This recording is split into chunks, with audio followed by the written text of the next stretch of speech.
Hello and welcome to the latest episode of the Mander Hadley podcast, where we break down legal issues that touch everyday life. Today we're joined once again by Stuart Daniel, an experienced family lawyer, director and head of the family law department at Mander Hadley, to talk about something that's becoming ever more relevant: cohabitation agreements. If you're living with a partner but not married or in a civil partnership, you might think that time takes care of everything or believe in the mythical common law marriage. Sadly, that's not the case, because neither time or the non-existent common law marriage have any bearing on your rights, regardless of how long you've lived together or been in a relationship. That could leave you and your assets vulnerable in the event of a separation, but there is a solution. A cohabitation agreement can help you plan ahead, reduce conflict, and protect both of you. In today's episode, Stuart will run through why more couples are cohabiting in the UK, what such an agreement can and cannot do, and offer some practical tips if you're thinking of putting one in place. So, Stuart, why are cohabitation agreements such an important topic right now? I think it's largely due to change in society, Tom, over the years. Fewer people are getting married, more people are living together who choose not to remarry. Maybe good reasons for that. If they're sadly been widowed or been through divorce previously, they'll be less keen to sort of remarry in those cases. So more people are doing this. And the legal issue is really that there's an expectation of this common law marriage, which is a myth. People tend to think that if they're living together, they have the same rights as married couples if they separate, and that's not the case. So that's why these sorts of agreements are, I would say, more important now than ever. So this has been, as you mentioned, there's been a kind of a shift in society. How common is cohabitation now in the UK? I find it's a lot more common than when I started out 20 years ago. I think the statistics say it's now around 23% of couples in society. So it really has risen. I believe it was around 20% a few years ago. The last stats have shown it's around 23%. So it's certainly emerging, and I think it's going to continue to grow in future. Excellent. So what exactly is a cohabitation agreement? Effectively, it's designed to be a private agreement between couples to govern their financial relationship. If they're living together, how is the mortgage going to be funded? Who's going to pay various deposits? How they're to treat household contents? How they're going to organise payments of the bills? Classically, we'll have reference to separate property and joint property to make it clear what's to be shared, what isn't to be shared. Another classic thing to govern is what's happening to inherited monies, if that's been an issue, particularly for couples later in life that have met, that have got assets from past relationships or inherited wealth that they're wanting to protect in the event things don't work out as planned. So effectively, it's trying to govern those sorts of nuts and bolts. Excellent. But are there any limits to what these agreements can cover?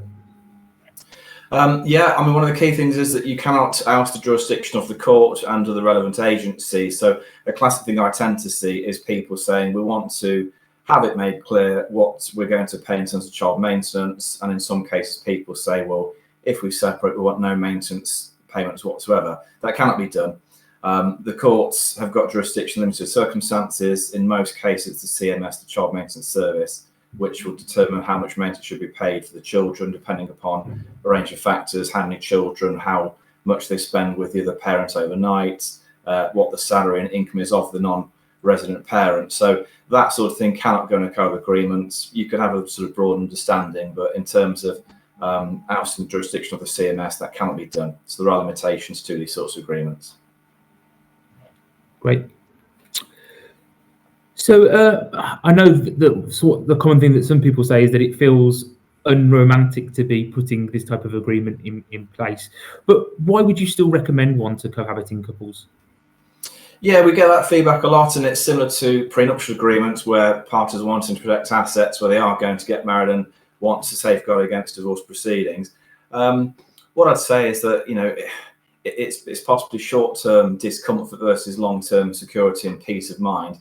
If people don't apply their minds to what would happen in the event of separation, things can go badly wrong later on. I've seen cases where couples will spend thousands each, maybe £10,000–15,000 per party, going through court to argue the toss as to who has what share in a property, how they're to divide the joint savings and so on. If you think about these things in advance, the argument is you won't have that amount of uncertainty or dispute later on. You perhaps won't need to go to court at all. So there's certainly financial saving. I think the biggest strength is it saves the stress of uncertainty. You know, when people come to see me, the biggest concern is what if and what can I expect. If you do an agreement like this, you kind of know what to expect from the word go. You're trying to govern your own financial separation rather than having a judge or a solicitor or an arbitrator decide for you. So there's that element of control as well.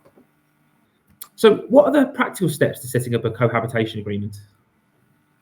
I think the first key thing is to have discussions early on. Why is this being proposed? What are you trying to achieve from it?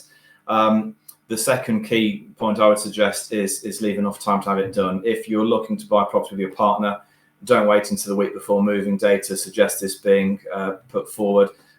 As much time as possible would be ideal. That being said, they don't take months and months to complete. That's one common myth I hear about. People sometimes think it has to go to court. They think it's going to take months to prepare. It doesn't. It can be done within a matter of working days. Typically, it's several weeks to complete because parties should have disclosure to support it, financial documentation, so you know what the assets are, what they're looking to achieve. There may be some elements of negotiation going back and forth. So don't leave it too late. And then have a real a sort of good expectation of what's achievable, really. It's got to be sensible. Both parties should have legal advice to support the process, and then it all comes together quite nicely. Great. And are you able to give an example of how one generally works in practice?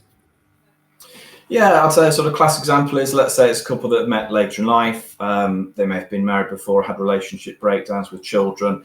One party typically may have more capital to put down as a deposit for the property. Perhaps the other person is, let's say, self-employed, has a poorer credit rating, maybe they can't get on the mortgage. In that situation, you may want to think about a declaration of trust that would govern how the property is to be held in terms of the beneficial or financial interest. Is it 50-50? Is it different to reflect different proportions? Another classic thing to include is future contributions. So, okay, it may be at the start one person's putting more down as a deposit, but later on the other party will be spending more towards improvements, renovations, mortgage contributions. So it's trying to build in that sort of mechanism. What do we want the agreement to say from day one, and how is it going to evolve when financial circumstances change? Will the other party get a greater share later on and such like? So that's an important point to raise, that there should be a review clause. These things can be reviewed from time to time. And when circumstances change, money's being put in, inheritance, children being born, which always changes things. That's a point to look at the agreement again and say, does this need to change now? Excellent. So I guess if we were to just summarise today's talk, what are the kind of key takeaways for listeners? I would say uncertainty is costly, both emotionally, in terms of stress, in terms of cost. It's far better to think ahead. No one likes to think about what happens if we separate, if relationship doesn't work out, but it does happen, sadly, for many couples. So it's forward planning, making it very clear what your intentions are with your partner, and then managing it effectively. It's far less costly to do it this way around than going through court. A co-op agreement can be, hundreds or 1,000 or two, as opposed to 10, 15, 20,000 pounds going through court. So financially, it's a no-brainer, and it saves that uncertainty and anxiety.